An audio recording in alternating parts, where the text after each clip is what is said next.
Hello and welcome everyone. This is Type V3 with a Sentinel review of the RIOBOT Blodia.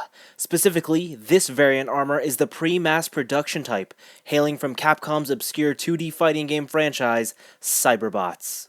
The Blodia is a sublime piece of mechanical artistry, and its real robot construction lends itself well to Sentinel's design philosophy. It's a perfect replication of its source material in 6-inch figure form. The sculpting has so many layers to it that build out the powerful physique. There isn't a spot on the body without extensive detail. Paintwork is also fantastic. Pearlescent whites, metallic silvers, and matte blues and reds envelop the body cleanly. Even the tiny caution labels are clear and legible. However, the single aspect that elevates this robot's realistic look is the time-worn appearance. Certain edges have had their paint purposely scratched off, the black lining has begun to fade, and some of the seams have even been chipped. It's not quite battle damaged, but it's not pristine either. The closest comparison I can make is like washing a bike you've ridden every day for the past year. That immaculate brand new glow is gone, yet it's clean and it has a story to tell. In the very same way, that used finish gives the Blodia character. It's such a delightful toy to stare at. One of the prominent features of the Blodia is that it's the first RIOBOT release to use extensive amounts of die-cast materials. The toes, the knee pads, and the shoulder pads are the large, obvious chunks, while the core of the shoulder joints and the two arm spikes are smaller examples of metal. Interestingly, the bars on the torso are die-cast too. All this metal definitely gives the figure heft, however, more impressive is the actual build quality of the plastic. Whereas my past RIOBOT experiences have been likened to that of a fragile and finicky model kit, the Blodia just feels like a solid action figure. Now there are areas to the Blodia that I think were simply overlooked. The tires, as nice as they are, would have been better if they were rubber. Then there's the bland gray plastic. I don't mind that it isn't painted, still all that surface molding would have benefited from some black lining. As for QC issues, my example has a loose hip skirt, and the top antenna isn't secure either. These issues aren't detrimental to the overall experience, yet for a toy positioning itself in the higher-end collector market, they do come off as disappointing. The Blodia's articulation starts with a ball-jointed head that can swivel, and then this neck panel is also on its own separate hinge for some slight movement. The entire waist is on a nice big ball joint, and the mid-torso has a slight ab crunch, and you can tell that there's cutouts here on the side of the torso so that the top of the armor can slide right into it. The shoulder pads are on separate hinges that also have a little bit of a swivel, and then here you can see that the entire arm joint is connected on this huge metal ball-jointed stem. There's a bicep swivel, there's a single jointed elbow, and then each of the wrists can swivel, and each of the fingers are actually on 3 joints, and then at the base connection they can actually swivel so you can have extending hand options. Now the fingers do like to pop out, but it's not a big issue as you can pop them back in, and these create some epic hand poses. Each of the hip skirts are on separate hinges, including the back hip skirt, which is really nice to see. The hips are on universal joints that go in and out fairly far, and there is a nice thigh swivel. Things get crazy at the knee joint as there is multiple moving elements to it. As you can tell, the first joint is up here inside the thigh, but it moves forward first before the bottom knee activates, which is really cool.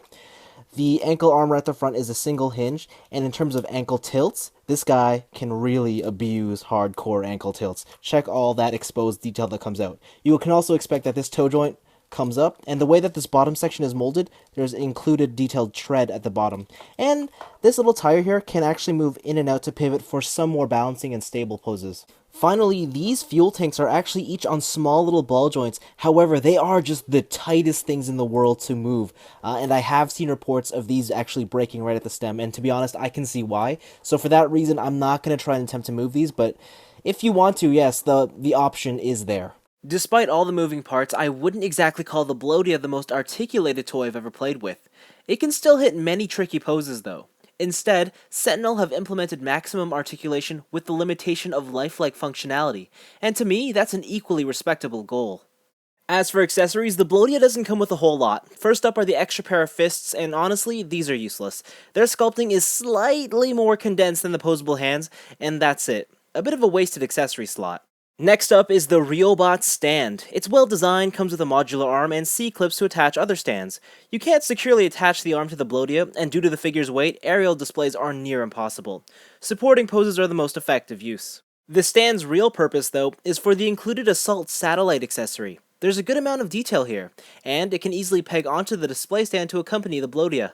Another inclusion is the Blodia's shield cannon. Its presentation is equally as remarkable as the figure itself, and the metal bar on the top is indeed die-cast. There's a small peg on the Blodia's right arm that pops up and slides around the forearm that the shield can then plug into.